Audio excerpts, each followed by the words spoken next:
Hello' guys, আজি মই আমাৰ পুখুৰীত মাছ মাৰিব গৈ আছোঁ। তো লগতে থাকক, আপোনালোকেও চাই থাকিব কিমান ডাঙৰ মাছ পায়। তো বলক, আমাৰ হ'ল পুখুৰীত বহুত জাবৰৰ কাৰণে মাছ নাপায়েই, নোপোৱাৰ দৰে হৈ থাকে। তো চাই থাকিব মাছ কেনেকুৱা মাৰিব পাৰোঁ। এইটো আমি গৈ আছোঁ এতিয়া জাল লৈ কেনে।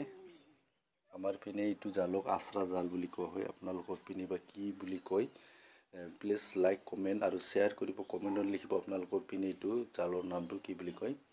তো গৈ আছোঁ এতিয়া। এই অলপমান পানী শুকাই গৈছে, বহুত পানী শুকাই গৈছেতো। সেইকাৰণে আপোনালোকক এই কাষেৰে গৈ আছোঁ। তাতে অলপমান জাল মাৰি কিনে মাছ ল'ম বুলি কেনে।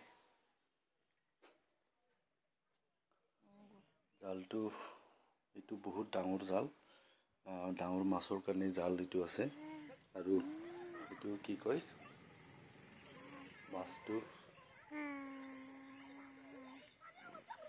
এবাৰ শুকান জাল দি মাছ মাৰিলে এইটো ভাল হয়। এইটো পানী ভিজিলে এনেকুৱা ভাৰী ওজন হৈ যায় নহয়, মাছ মাৰিব নোৱাৰোঁ। তাৰ কাৰণে শুকানতে এবাৰ মাৰিলোঁ।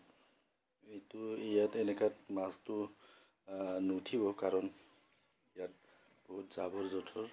তো এনেকুৱাকৈ জালটো টানিব লগা হয়। জাল টানোতে যি মাছ পায় আৰু সিয়ে, সৰু মাছটো পোৱাৰ আশাই নাই ইয়াতে। ডাঙৰ মাছ কেইটা পায় সেইটো গোটেইবিলাকে ল'ম। তো চাই থাকিব ভিডিঅ', আৰু লগতে কৈ থওঁ আপোনালোকক, যিবিলাকে নতুন সেইবিলাকৰ কাৰণে ভিডিঅ' ছাবস্ক্ৰাইব কৰিব আৰু লাইক আৰু কমেণ্টছ জৰুৰ কৰি দিব। জানা, সৰু পোৱালিবিলাক এনেকুৱা ডিষ্টাৰ্ব কৰি থাকে নহয়।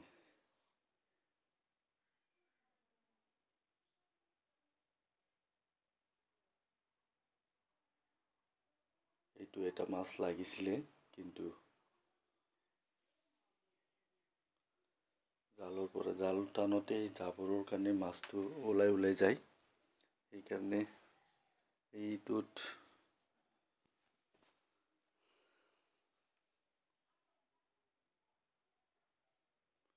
পানীটো অলপমান কিবা হৈ আছে, কিন্তু পেকটো অলপমান আছে। এইটো ঠাইত পেকটো নাই, খালি বালি মাটি। সেইকাৰণে মাছবিলাক তাতে বেছিকৈ থাকে। চাই থাকিব।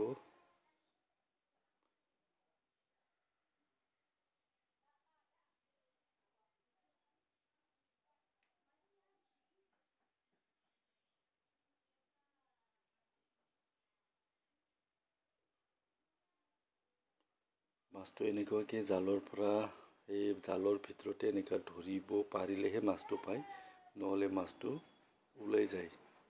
সেয়ে কোনোমতে এটা মাছ ধৰিলোঁ। এইটো চাই থাকিব আপোনালোকে মাছটো।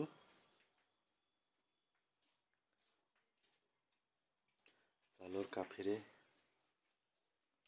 এইটো চাই কেনে সৰু এটা মাছ পালোঁ। আৰু এইবাৰ এটা ডাঙৰ 1 কিলোমান ওজনৰ মাছ পালোঁ এটা গ্লাছ কাপ। তাকে মাছটো লৈ কেনে গৈ আছোঁ এতিয়া।